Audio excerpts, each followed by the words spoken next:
trabajo en Microsoft Latinoamérica, ayudando a las organizaciones precisamente a que afronten de manera exitosa esta era digital y puedan transformarse satisfactoriamente.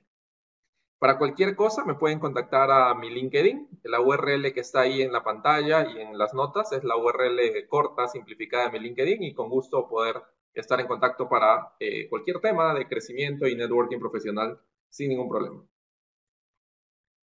Entonces, para todos es ya una realidad bastante claro que la era digital está aquí, ha llegado, y para todos significan cosas diferentes, porque incluso en nuestra vida personal o profesional hemos vivido estos cambios relacionados a la era digital. Un típico ejemplo es cuando nosotros hoy por hoy necesitamos pedir un taxi, indistintamente del país en el cual nos encontremos, es muy probable que cojamos el celular y abramos una aplicación de servicios de taxi, de transporte. Recuerdo que hace años, hace unos cuantos años, unos 5 o 10 años, la única opción que teníamos era o salir a la calle o llamar a una central telefónica. Y en esta central telefónica nos decían que el taxi iba a venir en 30 minutos o en 45 minutos si teníamos suerte. O si no, nos decían que estará en 1 hora. Y eso era estándar y era normal. Sin embargo, hoy es prácticamente imposible que alguien abra una aplicación de transporte, de taxi, y si es que el taxi que ha solicitado le parece que va a llegar en 20 minutos, probablemente lo primero que haga es cancelar y abrir otra aplicación de taxi, porque el estándar se ha convertido en un taxi en 5 o 10 minutos como máximo. Y eso básicamente ha revolucionado la comodidad y nuestras vidas como personas, como individuos. Y lo mismo ocurre en organizaciones. Entonces, la era digital es una realidad y la estamos viviendo día con día. Esta sesión, por ejemplo, fue programada originalmente como una conferencia presencial. Sin embargo, bajo el contexto, Centrum fue lo suficientemente ágil para transformarse en el momento correcto y transmitir esta sesión de forma online sin necesidad de perder la programación originalmente establecida. Entonces, la era digital está aquí y para todos nosotros significan cosas diferentes. Para algunos probablemente signifiquen más cosas, como por ejemplo para mí, porque no solamente pido el taxi por aplicaciones, sino también veo películas por sistemas como Netflix y escucho música por aplicaciones como Spotify y trabajo con correo electrónico y con sistemas de comunicación, etc. Y entonces es una realidad. ¿A qué se debe esto? Bueno, se debe a varias razones y una de las razones importantes es que las tecnologías se han ido democratizando, es decir, cada vez es de mayor, es más fácil acceder a esas tecnologías, ¿no? Cada vez es más sencillo y más cómodo económicamente hablando, por ejemplo, tener un teléfono celular inteligente que nos permita conectarnos a Internet. Incluso las conexiones de Internet en las casas han bajado de precio si los comparamos con 5 años o 10 años atrás. Entonces, la verdad es que las tecnologías han ido haciéndose más complejas, más avanzadas, pero felizmente también han bajado de precio. Entonces, muchas personas pueden tener acceso a cosas como celulares, conectividad por Internet, y las empresas también pueden tener acceso a otras tecnologías como computación en la nube, inteligencia artificial, gracias a la democratización de esta tecnología. Y esto como resultado, la era digital y la facilidad de acceder a servicios tecnológicos, tanto a nivel individual como a nivel empresarial, ha llevado a que muchas cosas estén impactando en el mundo, en diferentes industrias, en diferentes aspectos. Por ejemplo, acá en la parte superior izquierda hay una noticia de la NFL, que es la Liga de Fútbol Americano en Estados Unidos, que empieza a colocar chips en los balones, ¿no? ¿Para qué? Para obtener estadísticas y poder hacer algunas mejoras también. Por otro lado, las impresoras 3D, por otro lado, los drones, y en general vemos cómo la tecnología al final del día está impactando las vidas personales, como les había contado en mi caso, pero también está impactando cómo las organizaciones se transforman en diferentes industrias, indistintamente si es deporte, si es logística, si es educación, como en este caso, si es servicios financieros, etc. Y un claro ejemplo de cómo vemos aquí es, por ejemplo, que si nos ponemos a analizar la bolsa de valores americana, nos vamos a dar cuenta que en realidad muchas de las compañías más valoradas con mayor capitalización bursátil en estas bolsas, en realidad son empresas de tecnología, como por ejemplo Microsoft, Facebook, Google, Amazon, y vemos cómo otras compañías han logrado en general,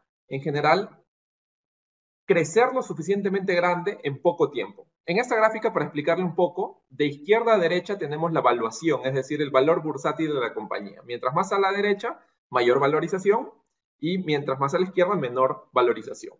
Y en la parte, en el eje vertical, tenemos la cantidad de años que le tomó a las compañías lograr esta valorización, es decir, la antigüedad de la compañía. Mientras más arriba, la compañía es más joven, mientras más abajo, la compañía tiene más años en el mercado. Y si hacemos una comparación, por ejemplo, ahí tenemos que Netflix y Disney más o menos valen un valor similar. Sin embargo, a Netflix eso le ha tomado menos de 25 años y a Disney le ha tomado casi 100 años.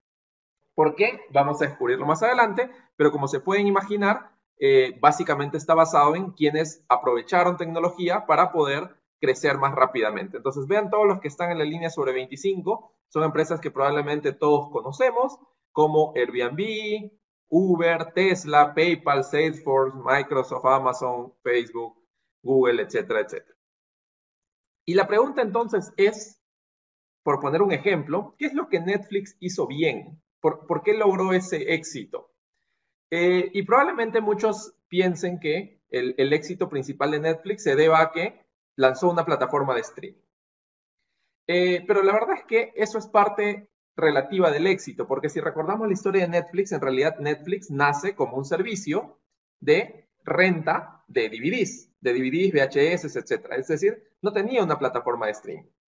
Y ¿cuál era la principal diferencia? La principal diferencia era que Netflix no te cobraba una penalidad si es que devolvías el disco o el VHS fuera del tiempo, algo que Blockbuster hacía muy rígidamente. Y de hecho, muchos de los ingresos de Blockbuster estaban basados no en el costo del alquiler, sino más bien en las penalidades que tenían que pagar las personas si es que no lo entregaban a tiempo. Y a Netflix la verdad es que le iba relativamente bien. Era un servicio relativamente popular porque la gente estaba acostumbrada a rentar DVDs o VHS y le gustaba la posibilidad de que no sea penalizado si es que no se entregaba a tiempo. Ahora, Netflix le iba bien y probablemente era una empresa que podríamos considerar exitosa en ese momento. Sin embargo, estando en un buen camino, digamos, decidió reinventarse y retarse a sí mismo y empezar a hacer un sistema de streaming. Es decir, ya no enviar o rentar DVDs, sino más bien hacer una plataforma que pueda transmitir las películas por Internet.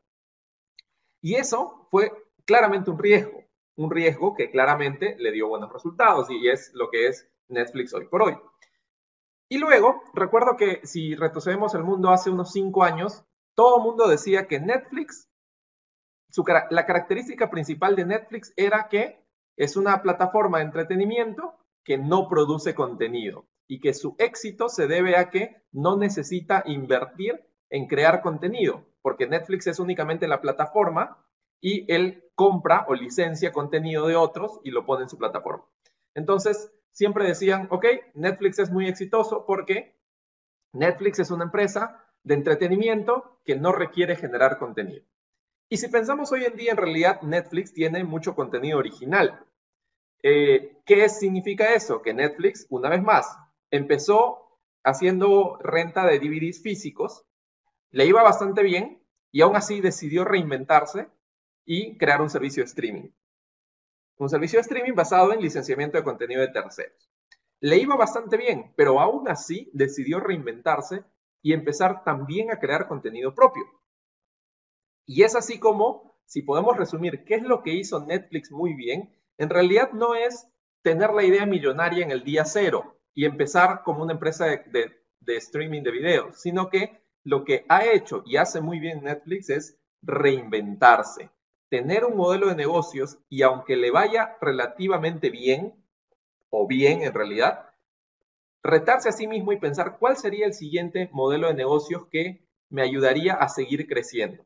Entonces, Netflix no se conforma y se reinventa. Esa es la principal característica que ha logrado que Netflix siga exitoso por muchos años.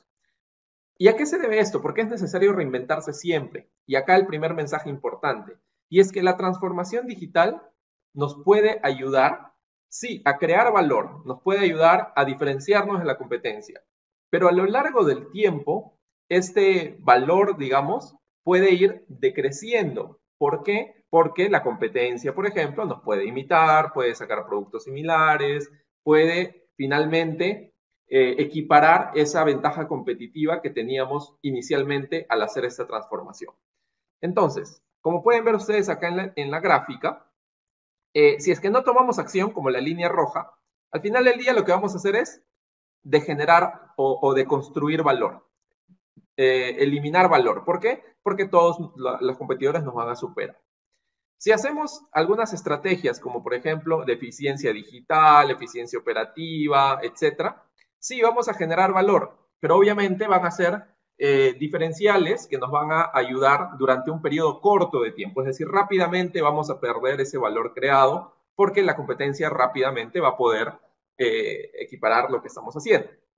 En la parte verde, si lo que hacemos es transformación digital, como pueden ver, efectivamente crea mucho valor por un periodo relativamente largo de tiempo, pero aún así no significa que ese valor va a perdurar para siempre.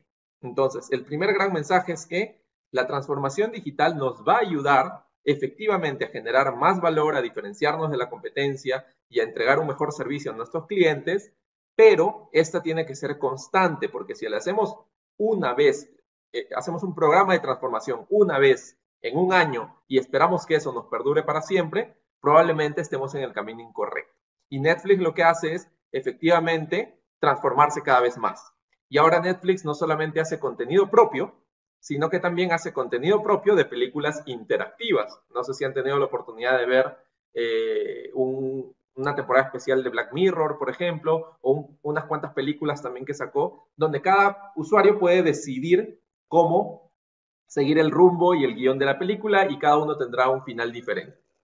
Entonces, al final, eso es lo importante. Y la pregunta es, y la pregunta por la cual estamos todos aquí es, entonces, ¿cómo podemos nosotros pasar de un proyecto, que típicamente ocurre en nuestras organizaciones, a un programa continuo de cambio que sostenga la innovación a lo largo del tiempo? Esa es la pregunta importante, porque muchas organizaciones, prácticamente todas, hacen proyectos, todos les interesa la innovación, todos les interesa la transformación y hacen proyectos puntuales que, como les digo, sí generan valor, pero no generan un valor que perdure en el tiempo. Y entonces, la pregunta es aquí, ¿cómo podemos generar y cambiar de un proyecto a un programa continuo de cambio? Y precisamente en este slide es donde les quiero mostrar los 3 pilares que considero importantes para una transformación digital exitosa. Y son la cultura digital, una plataforma digital y un enfoque o metodología digital. ¿Ok? Entonces, ¿en qué consiste? En que pensemos en la transformación digital en los 3 aspectos, no únicamente en, ok, pasamos de una plataforma física tradicional a una plataforma digital. Eso es importante y seguro que nos va a ayudar, pero no es suficiente. Lo mismo, bueno, sería con el tercer pilar lo mismo si es que pensamos, a partir de ahora todos los proyectos van a ser gestionados a través de metodologías ágiles y vamos a trabajar en sprints y Probablemente eso no sea suficiente. Sí es importante, pero no suficiente. Entonces, ¿qué necesitamos? Necesitamos trabajar en los 3 pilares de esta transformación. Y para esto les voy a comentar un poco de cada uno de ellos y vamos a profundizar un poco más en la tercera, que es una parte importante de cómo ustedes pueden organizarse para gestionar esta transformación en sus organizaciones.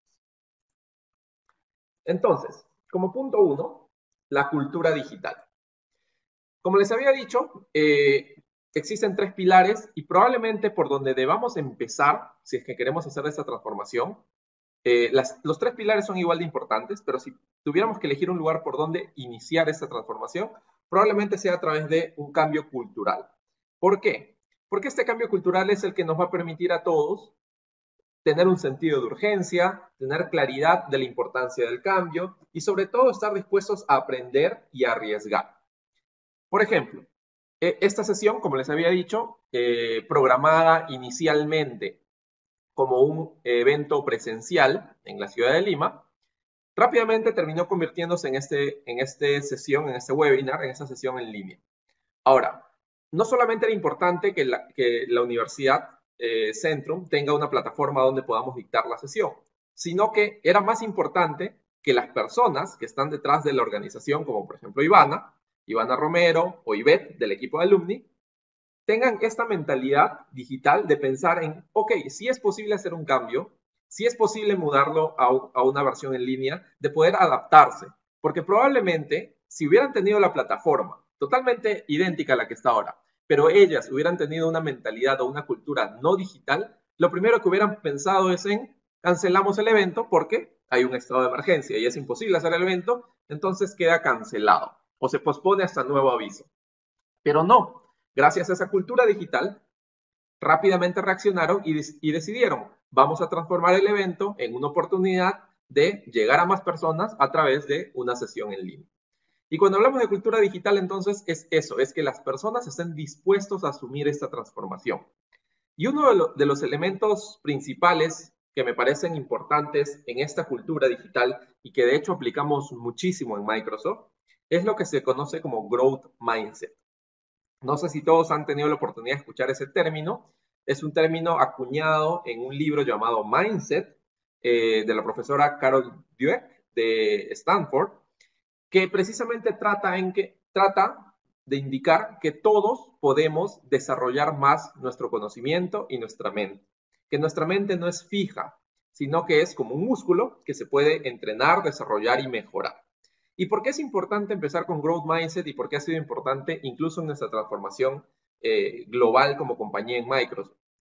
Porque las personas que no tienen un Growth Mindset, que como dice el libro se les conoce como Fixed Mindset o de mentalidad fija, estas personas creen que ya lo saben todo y que no requieren aprender nada más y que no necesitan crecer. Sin embargo, las personas que tienen Growth Mindset son las personas que están dispuestos a asumir riesgos, ser humildes y decir, no sé, vamos a aprender, descubrámoslo juntos. Entonces, este es el primer paso para una transformación, donde todos estemos abiertos al cambio, dispuestos a aprender y que asumamos que esta transformación significa cosas nuevas para todos. Que no es que alguien nace sabiendo cómo transformarse y cómo lograr todos los resultados, sino que juntos descubriremos en el camino y aprenderemos cómo transformarnos de forma satisfactoria. Entonces, este growth mindset es lo que se ha convertido en el principal pilar de la cultura digital dentro de Microsoft y fue incorporado, digamos, por nuestro CEO Satya Nadella hace ya varios años y es lo que nos ha permitido precisamente que todos estemos dispuestos a aprender, ser humildes y sobre todo a asumir riesgos. Luego en Microsoft tenemos otros pilares importantes dentro de la cultura, solo los quería mencionar acá, como ser enfocado y apasionado a los clientes, valorar la diversidad y promover la inclusión, trabajar como un solo equipo para finalmente hacer la diferencia. Digamos, estos son los pilares de nuestra cultura como tal, pero me gustaría profundizar justamente en la parte de Growth Mindset, que como les digo es un concepto que se acuñó en el libro Mindset, que lo pueden buscar, y es ahí donde nuestro CEO, Satya Nadella, se inspira para crear esta cultura en la compañía. ¿Qué características tiene una cultura de growth mindset? Es que dejamos de pensar en lo sé todo, en soy un genio, a necesito aprender siempre, necesito desarrollarme. Es decir, pasamos de creernos todos lo máximo a ser todos humildes y saber que siempre podemos crecer y aprender. Pasamos de un proceso, de una etapa donde nos enfocamos en una mentalidad fija, en nuestro propio éxito individual, hacia una mentalidad donde aceptamos retos, donde valoramos el éxito de otros también. Es decir, saber valorar el éxito de otras personas, porque al final del día, que ellos sean exitosos significa que eventualmente todos en la compañía podemos ser exitosos. Finalmente, dos cosas importantes y es no tener miedo al fracaso y a tomar riesgos es importante, pero no solamente eso, sino celebrar los riesgos, celebrar los fracasos también. Y eso es algo probablemente contraintuitivo en nuestra cultura, donde todos queremos aparentar que siempre nos va bien, ¿no? Y las redes sociales siempre están para poner buenas noticias. Sin embargo, también es importante admitir cuando fallamos porque de esa manera podemos aprender y saber que podemos seguir aprendiendo, porque si nunca admitimos que fallamos, probablemente nunca admitiremos que necesitamos aprender algo más. Y finalmente, que el feedback o la retroalimentación sea algo mucho más abierto y que todos estemos dispuestos a tomar los comentarios no de forma personal, sino más bien como una oportunidad de poder mejorar. Entonces, son 4 características dentro de la cultura digital que son parte del concepto de Growth Mindset. Y como les digo, los invito a revisar ese libro que se llama Mindset, simplemente, donde habla bastante bien de este concepto, que como les digo, no lo inventó Microsoft, sino más bien lo incorporó en su cultura desde hace varios años y los resultados han sido realmente muy buenos. Porque si no empezábamos con el cambio cultural, cualquier otra estrategia probablemente hubiera sido rechazada y todos hubieran estado en su zona de confort y nadie hubiera aceptado asumir estos riesgos. Como segundo pilar está la plataforma digital, ¿no? Que podríamos simplificar como la tecnología. Y es que sí, transformación digital implica aprovechar la tecnología para maximizar nuestra transformación. Es decir, que la tecnología sea un pilar que nos permita acelerar esta transformación. Hay muchas tecnologías, no vamos a hablar específicamente de cada una de ellas, pero probablemente la más importante que ha permitido revolucionar todo el tema de transformación alrededor del mundo es lo que se conoce como computación en la nube. ¿Qué es computación en la nube? Es la oportunidad de las organizaciones alrededor del mundo de obtener servicios de primer nivel para implementar sus soluciones tecnológicas. Es decir, una organización pequeña en el Perú puede tener exactamente el mismo servicio con el mismo nivel de avance tecnológico que las organizaciones en Estados Unidos. ¿Por qué? Porque a través de computación en la nube todos pueden acceder a una especie de marketplace de servicios especializados en cosas de Internet de las Cosas, analítica de datos, inteligencia artificial, etcétera, etcétera. Y esto permite que más organizaciones puedan transformarse sin la necesidad de tener que reinventar la rueda, es decir, apalancándose de servicios preconstruidos que proveedores globales como Microsoft, por ejemplo, brindan para las organizaciones. Y eso es uno de los ejes importantes de esta transformación porque, como digo, esto permite acelerar la transformación y que las organizaciones en todo el mundo puedan tener el mismo nivel y la misma calidad de servicios que tienen las grandes organizaciones y startups innovadoras alrededor del mundo. Y el tercer pilar, y es donde vamos a ver un poco más de detalle, es tener un enfoque digital.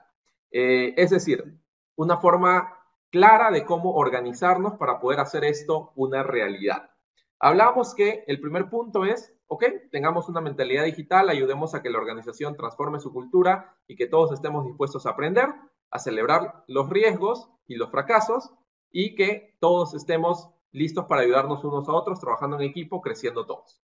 El segundo punto fue apalancarnos y utilizar tecnología para acelerar nuestra transformación, digamos, utilizándolo como una herramienta, no como un fin. Y ahora la pregunta del millón es, ¿cómo hago esto realidad? Es decir, yo soy en mi organización, ¿cómo puedo empezar? Y esto es básicamente el enfoque digital o la metodología digital que les quiero comentar ahora. Y tiene tres palabras bastante sencillas que resumen todo, que es Dream, Design y Deliver, que sería soñar, diseñar y entregar. ¿Ok? Y vamos a ir viendo cada una de esas etapas, pero esto es básicamente cómo ustedes al día de hoy pueden tangibilizar la sesión y empezar algo en sus propias organizaciones. Empezamos con Dream. ¿En qué consiste? Es básicamente lo que muchas organizaciones ya hacen hoy por hoy, que es imaginar un futuro, identificar tendencias, definir una visión digital, asistir a eventos, inspirarse, hacer viajes de exploración, etc. Ahora, esto es un paso importante. El único tema aquí es que muchas organizaciones únicamente se quedan en esta etapa, es decir, solamente se encargan de soñar, analizar el mercado, ir a eventos, viajar a hubs de innovación, asistir a conferencias, etc. Entonces, este es un paso muy importante, seguro que sí, pero no es suficiente. Para eso tenemos otras dos etapas que les voy a explicar luego, que son Design and Deliver. En Dream, entonces, ¿qué es lo que hacemos? Hacemos estos componentes, algunos de estos componentes que he mostrado, por ejemplo, una de las cosas que tenemos que hacer es evaluar cuáles son las tendencias que existen en el mercado, específicamente en la industria en la cual nos encontremos, ¿no? Dependiendo de cada industria, van a haber tendencias diferentes, ¿no? Si estamos en la industria de alimentos, probablemente existan tendencias como la de alimentación saludable. Si estamos en la industria de bienes raíces, probablemente exista la tendencia de espacios de coworking que son rentados y espacios compartidos, ¿no? Y lo mismo, en cada una de las industrias en las que estemos, probablemente existen tendencias. Y eso es el primer paso que deberíamos hacer, evaluar cuáles son los elementos de nuestra industria relevantes para la organización que debemos estar atentos. No necesariamente copiar o subir directamente a la tendencia, sino estar atentos. Luego debemos definir una visión, es decir, hacia dónde queremos ir, cuál queremos que sea el futuro de la organización. Podemos hacernos preguntas como por ejemplo la que está aquí. ¿Cómo podemos crear nuevas fuentes de ingreso? Por ejemplo, en el tema de vehículos, ¿no? Hablábamos que existe una tendencia en el tema de vehículos y en el tema de bienes raíces también, y en general de muchos productos, de pasar de un proceso de compra hacia un proceso de alquiler, ¿no? Así como tenemos, por ejemplo, las patinetas, ¿no? Acá en Lima y en varias otras ciudades que podemos alquilar por minuto. Lo mismo ocurre en Estados Unidos, por ejemplo, pero no solamente con patinetas, sino con motocicletas e incluso con automóviles. O sea, literalmente, así como en la ciudad de Lima vemos unas patinetas en las esquinas y las podemos desbloquear con un celular, en Estados Unidos y en varios otros países ocurre que vemos algunos vehículos con ciertos logotipos claramente identificados que con una aplicación podemos desbloquear y alquilar el vehículo en ese instante por unos cuantos minutos que necesitemos trasladarlos. Entonces, si estamos en una organización relacionada a esto, ¿cómo podemos generar nuevas fuentes de ingreso? Probablemente pasando de un modelo de fabricación de vehículos para venderlos individualmente hacia un modelo más bien de acceso por minutos de estos vehículos. Y así va a depender de cada una de las industrias en las cuales nos encontremos. Entonces, identificamos las tendencias, en base a esas tendencias, a esa investigación, definimos una visión digital y ahí nos hacemos muchas preguntas, ¿no? De cómo queremos transformar nuestro negocio, ¿no? Por ejemplo, en el punto de educación, una de las cosas que se ve en educación cada vez más son los famosos nanodegrees, o los grados pequeños, o los cursos cortos, o los diplomas muy cortos, la educación continua. ¿Cómo puede, por ejemplo, eventualmente en algún momento, Centrum convertirse en una institución que, pagando una mensualidad, como si fuera un club, yo pueda obtener acceso ilimitado a todos los cursos que se empiecen a generar y a todos los eventos que se empiecen a generar durante un año, sin la necesidad de tener que pagar por cada curso, sino más bien un modelo de suscripción, como una membresía, donde yo soy miembro de Centro y puedo apuntarme a los cursos o programas o diplomados de educación continua que aparezcan durante un determinado periodo de tiempo. Entonces, va a depender, como digo, directamente de cada industria. Una de las herramientas que se puede utilizar para identificar esas oportunidades es lo que se conoce como el Digital Journey Map o el Customer Journey Map o el mapa de experiencia de usuarios, que es básicamente cómo identificamos el proceso de nuestros usuarios, de nuestros clientes a lo largo de todo el ciclo de interacción con ellos y en cuáles momentos de este ciclo tenemos cierto nivel de fricción que podemos mejorar. Y así tenemos varias otras herramientas en esta etapa de Dream, que al final lo que queremos hacer es tres cosas importantes. Uno, identificar las tendencias e insights del mercado propias de nuestra industria. Dos, hacer una visión clara de hacia dónde queremos lograr, obviamente basado en las investigaciones previas, y definir luego cuáles son esos escenarios o áreas en las cuales me quiero enfocar y priorizarlas en base a cuáles son las que van a generar mayor impacto en menor tiempo.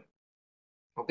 Entonces, aquí en Envision lo que hago es básicamente definir qué es lo que quiero lograr y en la priorización de escenarios yo tengo ya las iniciativas específicas y las categorizo en base al impacto que puedan tener y al tiempo que puede demorar en hacerse realidad. Y priorizo aquellas que en el corto plazo puedan generar un impacto relativamente grande.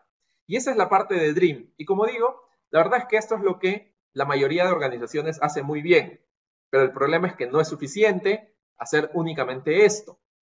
Para eso, entonces, tenemos la siguiente etapa, que es la etapa de design. Hemos visto la etapa de Dream en la parte izquierda azul y ahora vamos a la parte de color verde, la etapa de design. ¿Y en qué consiste? Lo primero que tenemos que hacer es en reclutar y formar un equipo de transformación que nos ayude a materializar esto. Es decir, definir un responsable, definir un equipo que esté a cargo de todo este proceso de transformación. Acá, ¿qué es lo que vamos a hacer? Como les decía, lo primero que hacemos es definir un equipo de transformación, reclutarlo en base a los propios recursos y talentos que tengamos en la organización. Y estos miembros son los que finalmente van a hacer realidad este estado deseado futuro. No significa que en Dream solamente van a estar involucrados los directivos. Evidentemente hay que involucrar a toda la organización, sino que en Design vamos a definir ya los responsables para cada uno de los escenarios que se han priorizado en el paso anterior. Luego de eso, lo que vamos a hacer es utilizar herramientas de prototipado. ¿Para qué? Para poder tener una idea de qué cosas podemos lograr, aprender rápidamente, fallar rápidamente, probar todos los supuestos que tengamos y tener una idea más clara de cómo reaccionarían nuestros clientes o nuestros usuarios eventualmente a cada uno de estos cambios. Entonces, no se trata, y acá en este paso de Rapid Storyboarding and Prototyping tiene mucho que ver con las metodologías ágiles, ¿no? De hacer iteraciones repetitivas, incrementales, agregando valor en cada iteración y teniendo entregables en cada una de estas. Entonces, la idea es que una vez que definamos los equipos por cada uno de los escenarios priorizados, podamos tener prototipados rápidos que nos permitan aprender rápidamente, validar rápidamente. Porque la verdad es que puede que alguno de esos puntos que han sido planificados no sean realmente viables o no sean tan atractivos como realmente creíamos que eran.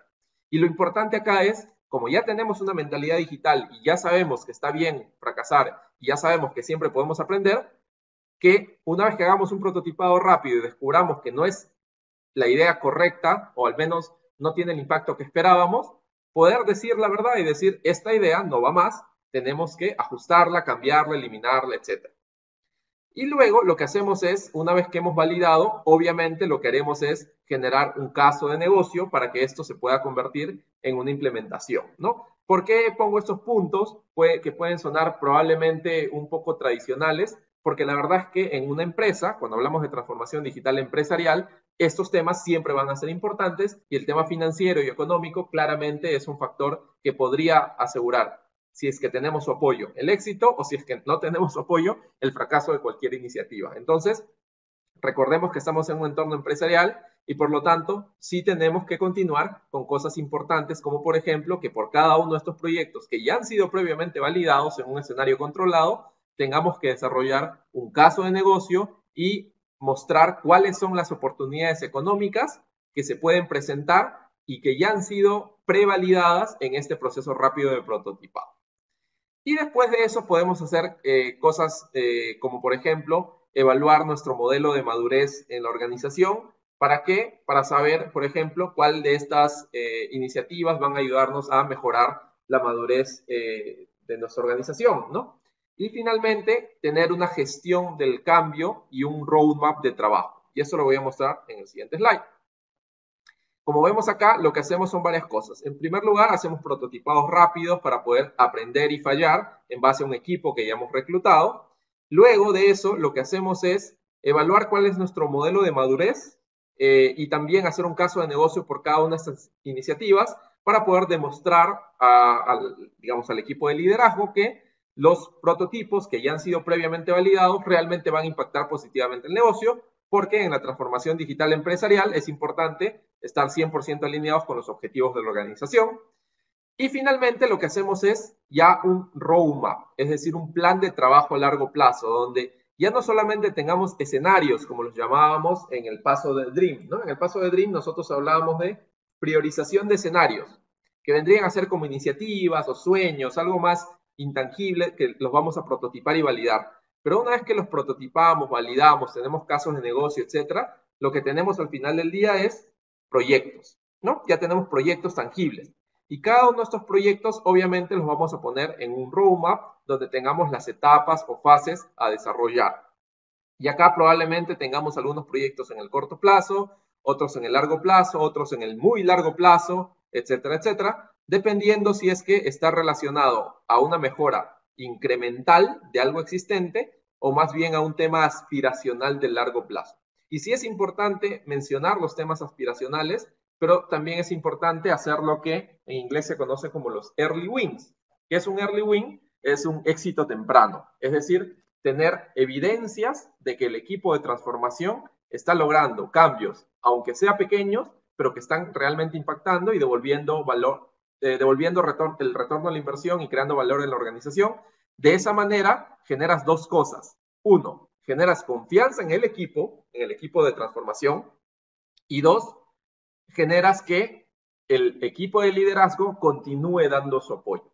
Porque ocurre, y he visto en muchas organizaciones que se forman equipos de transformación, de innovación, etcétera, pero sueñan demasiado lejos y sus objetivos y sus resultados probablemente se logren proyectar, pero en el largo plazo, y finalmente las organizaciones deciden desinvertir, digamos, o reducir la inversión o terminar finalmente eliminando el equipo debido a que no lograron mostrar resultados en el corto plazo.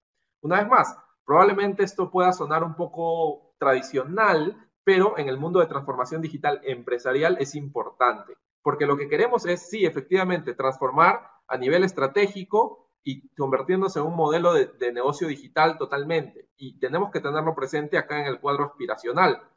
Pero para que esto sea realidad y para que la organización nos pueda soportar este equipo y generar las inversiones que sean necesarias, es importante mantener los early wins o las victorias tempranas que acá en este cuadro de la derecha se muestran en el cuadrante incremental, es decir, proyectos en el corto plazo que mejoran el negocio existente. No necesariamente lo transforman totalmente, pero hacen mejoras en el negocio existente que te permite finalmente generar confianza en el equipo, que están haciendo un buen trabajo, y por otro lado, obtener cada vez más inversión del equipo de liderazgo.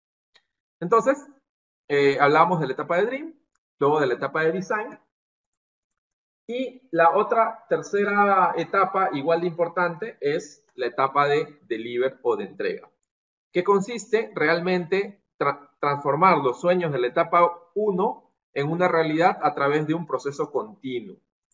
Entonces, acá que tenemos varias cosas. Y acá ya hablamos realmente de metodologías ágiles que nos permiten desarrollar soluciones de manera iterativa. Ya no hablamos de prototipos, ojo, ya hablamos de la implementación del proyecto con metodologías ágiles que probablemente ustedes conozcan muy bien y están muy bien, son parte importante de la transformación. Luego hablamos también de la gestión de cambio y la adopción. Y esto es súper importante porque también he visto en algunas organizaciones que se generan ideas, se generan los equipos, se implementan en las etapas de prueba, ha ido y se ha demostrado un valor muy importante. Sin embargo, en la adopción masiva de la compañía ha sido un fracaso. ¿Por qué? Porque no ha habido una buena gestión de cambio. Y esta gestión de cambio en realidad tiene que ver también con la parte de transformación cultural y normalmente está liderado por equipos no de tecnología, sino más bien equipos de recursos humanos que ayuden a la adopción y especialistas en gestión del cambio. ¿Qué significa esto? Por ejemplo, si implementamos un nuevo sistema, es importante asegurarnos que a la gente le agrade el sistema, que la gente esté comprometida con el sistema y le empiece a usar. Porque si implementamos el sistema en el prototipado, en las pruebas, nos va muy bien porque contactamos a gente que es muy propensa a los cambios y es muy positiva en los cambios, nos puede demostrar un buen retorno y una buena idea, pero al momento que despleguemos a nivel de la organización, probablemente sea un fracaso porque la mayoría de personas no quieran adaptarse a ese cambio. Entonces, no solamente es importante soñar, diseñar la idea, generarlo a través de metodologías ágiles, sino gestionar todo el cambio y la adopción en la organización, y eso viene adaptado también de otras metodologías propias de eso. Y luego, por supuesto, gestionar y medir todos los resultados, ¿no? Como les digo, aunque esto pueda sonar un poco tradicional en el mundo de transformación empresarial, es súper importante para que realmente se hagan reportes sobre cuánto valor se ha generado en la compañía y una vez más, eso genere confianza en el equipo y mayores inversiones de parte del equipo de liderazgo. Entonces, es importante comunicar todos los logros porque si no visibilizamos lamentablemente, muchas personas del equipo de liderazgo pueden no estar enteradas y no ser lo suficientemente proactivos o vocales al momento de apoyar estas iniciativas. Y finalmente, como decía, la cultura digital es clave aquí porque al final del día, la entrega de los proyectos, el éxito de la entrega de los proyectos está directamente relacionado en cuán bien la gente recibe estos cambios. Y estos cambios van a estar recibidos, obviamente, si es que hay gente con un growth mindset dispuesta a cambiar, a aprender. Si la gente es fixed mindset o de mentalidad fija, lo primero que va a hacer es negarse al cambio, digamos, oponerse al cambio, porque lo que ellos no quieren es cambiar. Entonces, estas son las 4 etapas que veníamos hablando, ¿no? La etapa de Dream, la parte de Design y la parte de Deliver, ¿no? Las 3 Ds, la pueden recordar, las 3 Ds de la transformación digital, las 3 igual de importantes, y esto viene a ser el enfoque o metodología digital, y esto es como realmente, de forma práctica, específica, pueden ustedes empezar a generar proyectos de transformación en su organización. Porque probablemente han asistido a otras sesiones donde se muestra la importancia de la transformación digital, pero siempre queda la pregunta, ¿y cómo lo hago? ¿No? ¿Cómo empiezo? ¿Cómo realmente implemento esto en una organización? Entonces, acá hemos visto que el enfoque digital está basado en esos 3 componentes, pero recuerden siempre que son igual de importantes los 3 pilares que hemos visto al inicio, ¿no? La cultura digital, como punto importante de inicio sobre todo, la plataforma digital que nos va a ayudar a acelerar esta transformación y finalmente un enfoque digital que nos permite convertir realmente la transformación en un hecho real y que este enfoque digital es un enfoque continuo y que la transformación digital no significa realizar un proyecto y si ese proyecto sale exitoso, terminar ahí y considerarnos exitosos para siempre, sino que esta metodología digital implica tener un proceso iterativo con un roadmap, es decir, con un plan de trabajo al corto, mediano y largo plazo, y constantemente ir reevaluándolo. Es decir, este proceso de Dream, donde yo analizo las tendencias, hago un proceso de visión de la organización, tiene que volver a repetirse, no significa que se haga una vez. Entonces, si ven acá los gráficos, hay unas flechas que significa que este es un proceso realmente iterativo. ¿Por qué? Porque de esa manera es que vamos a lograr generar valor, transformarnos, y cuando este valor empiece a decrementar o a reducirse debido a que las otras organizaciones de la competencia hagan algo similar, podamos sacar la siguiente gran innovación. Y como les digo, es lo que hace Netflix. Pasó de un proceso de entrega de DVDs exitoso a un proceso de streaming, que se volvió exitoso sin necesidad de tener contenido propio. Y que aún siendo exitoso, Netflix decidió sacar contenido propio, que se conocen como los Netflix Originals. Y que luego de eso, aún siendo exitoso, decidió innovar y crear un nuevo formato de contenido que les llaman los contenidos interactivos, ¿no? Como Black Mirror en la última temporada y algunas películas que salieron, donde te permite elegir tu futuro. ¿Significa que los contenidos interactivos van a ser el siguiente gran éxito? Aún no lo sabemos. La verdad es que aún no lo sabemos. Puede que no sean necesariamente los más exitosos. A mí me pareció una buena experiencia, no me pareció algo extremadamente wow, pero sí me pareció buena, curiosa, digamos. ¿Y qué está haciendo Netflix ahora? En realidad, quizás no lo sabemos, pero lo que está haciendo, por seguro, es creando aún nuevas ideas de cómo seguir transformándose.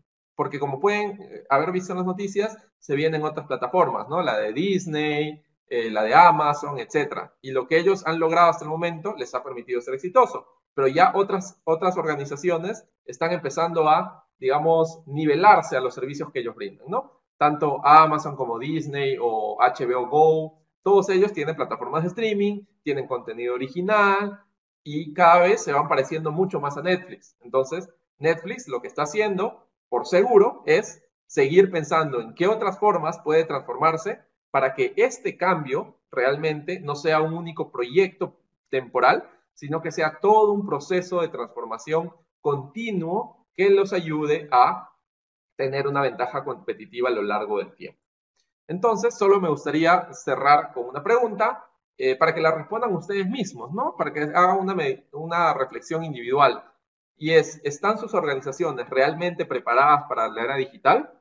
Es una pregunta que cada uno podría responderse individualmente, y probablemente un punto importante para pensar en esto es ¿cómo les ha ido a nuestras organizaciones durante esta época de emergencia, de estado de emergencia?